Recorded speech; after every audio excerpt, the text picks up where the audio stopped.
दोस्तों नमस्कार, स्वागत है आपका यूट्यूब चैनल एबी टेक में।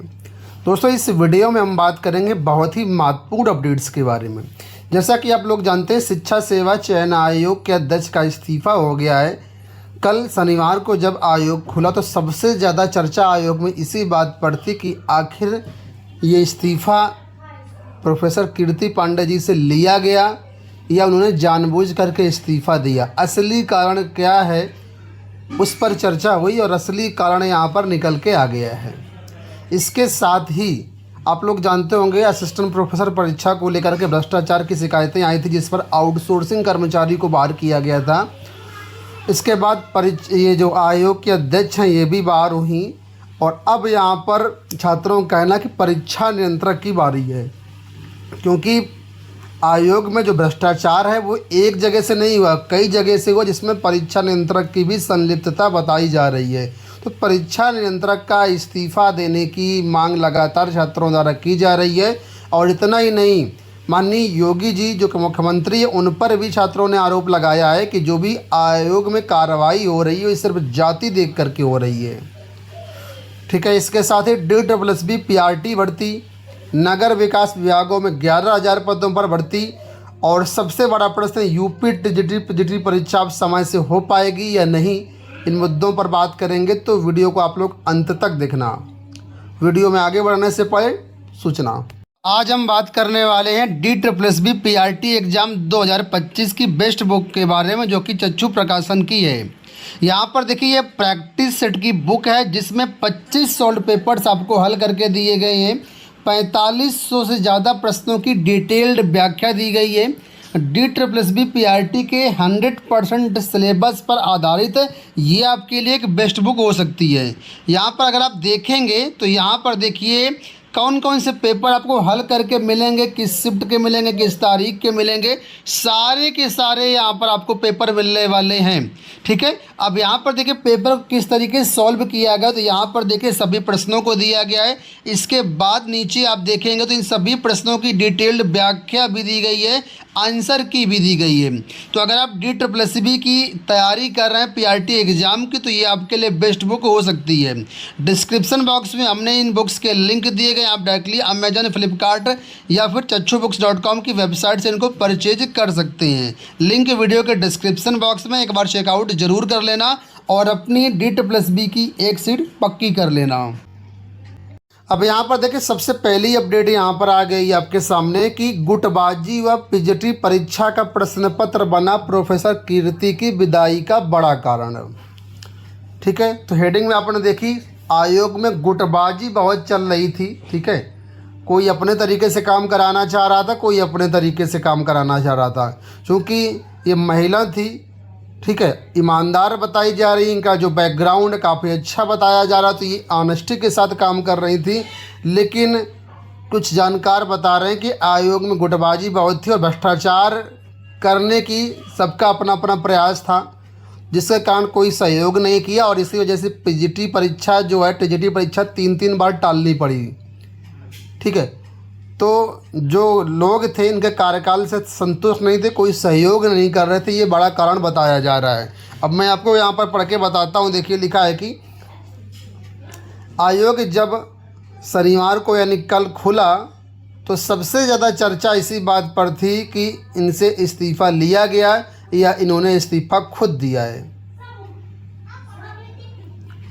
इस्तीफे के पीछे अपने 1 वर्ष के कार्यकाल में कोई शिक्षक भर्ती ना कराना तो सभी को दिख रहा है कि कोई भर्ती नहीं कराई गई, इसलिए इनसे इस्तीफ़ा ले लिया गया। लेकिन असली कारण ये नहीं है।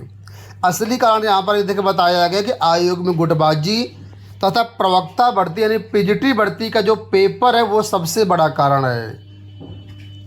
अब पेपर का क्या मामला है वो समझिए।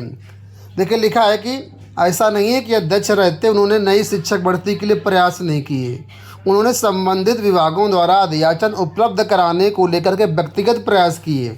संबंधित विभागों के प्रमुखों के साथ ऑनलाइन और ऑफलाइन माध्यमों को मिला करके दर्जन वर्ष से ज़्यादा मीटिंग की। इसके अलावा 2022 की उच्चतर शिक्षा सेवा आयोग की 910 पदों पर असिस्टेंट प्रोफेसर भर्ती परीक्षा, शिक्षा सेवा चयन बोर्ड की टीजीटी पीजीटी परीक्षा आयोजित करने के दबाव को भी उन्हें स्वीकार किया और उसके लिए प्रयास भी किया, लेकिन हर बार परीक्षा टल जाने को महज अधूरी तैयारी के रूप में देखा जा रहा है। स्थिति ये हुई कि आप लोग जानते होंगे 18 और 19 जून को ये परीक्षा कराई जानी थी पीजीटी की।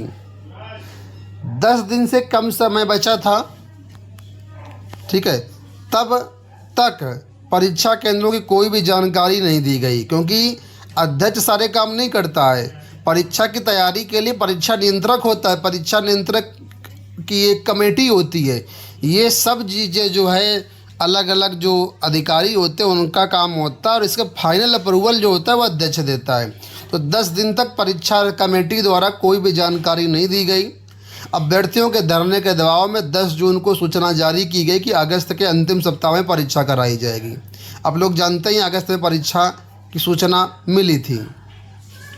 उसके बाद क्या हुआ, इसके बाद नई डेट जारी की गई, ठीक है, और परीक्षा कराने की तैयारी तेज की गई। इस बीच 4 सेट जो है 4 प्रश्न पत्र भी तैयार किए गए थे पीजीटी के, जिसमें 2 सेट छपने के लिए एजेंसी को भी दे दिए गए।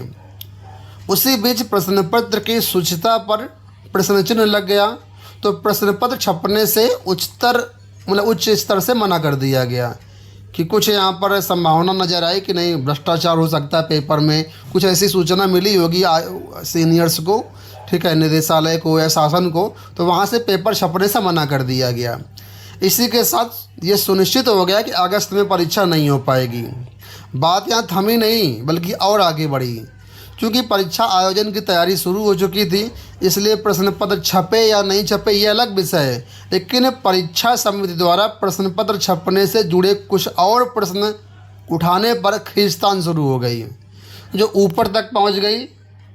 और इसके बाद इन्होंने अपनी असमर्थता जाहिर की यहाँ पर, और कुल मिलाकर के 22 सितंबर को इनसे त्यागपत्र लिया गया या त्यागपत्र दिया गया, ये आप खुद डिसाइड कर लीजिए, और अंततः इनका इस्तीफ़ा हो गया। तो ये पूरी स्टोरी यहाँ पर रही। तो कुल मिलाकर के गुटबाजी और पीजीटी परीक्षा का प्रश्न पत्र इनकी विदाई का कारण बना।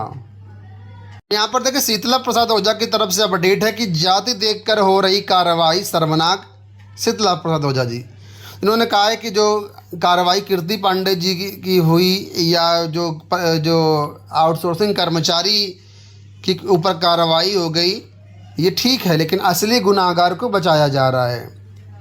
ऐसे में शिक्षा सेवा चयन आयोग की अस्मिता पर दांव लगाया है। शीतला प्रसाद ओझा ने जो है प्रतियोगी छात्र प्रतिनिधि मंडल के, उनका कहना है कि असिस्टेंट प्रोफेसर भर्ती में आउटसोर्सिंग कर्मचारी को पेपर लीक करने के मामले में भले ही जेल भेज दिया गया है, लेकिन असली गुनाहगार सजाती होने के कारण योगी सरकार उसे बचा रही है। जबकि परीक्षा कराने का पूरा दायित्व परीक्षा नियंत्रक का होता है। बिना परीक्षा नियंत्रक की सही से अदनासा कर्मचारी पेपर लीक नहीं कर सकता है।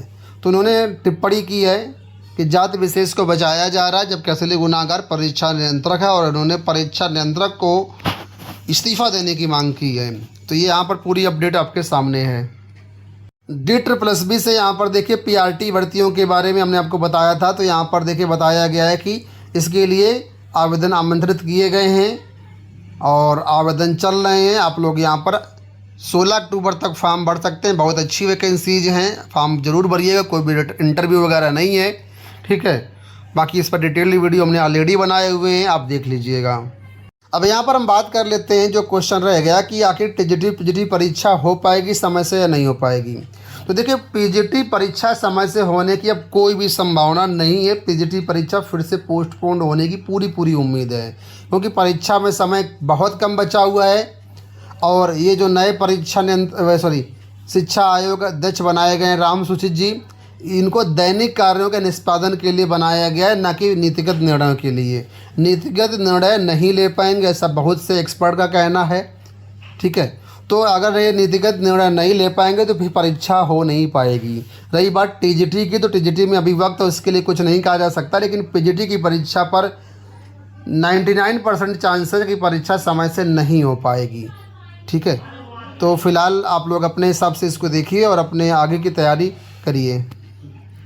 अंत में यहाँ पर अपडेट है कि नगर विकास विभाग में 11,000 पदों पर बहाली जल्द। पटना से अपडेट है कि नगर निकायों में कार्यों में तेजी लाने के लिए जल्द ही 11,244 पदों पर बहाली की जाएगी।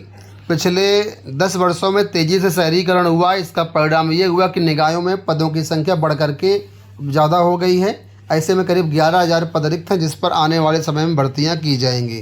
तो अच्छे खासे यहाँ पर पद रहेंगे, आप लोग इसको फोकस कर सकते हैं। बाकी जो कुछ भी अपडेट्स मिलेंगे हम आपको अपडेट कर देंगे। दोस्तों ये हो गई आज की सारी अपडेट। इस वीडियो में इतना ही। धन्यवाद।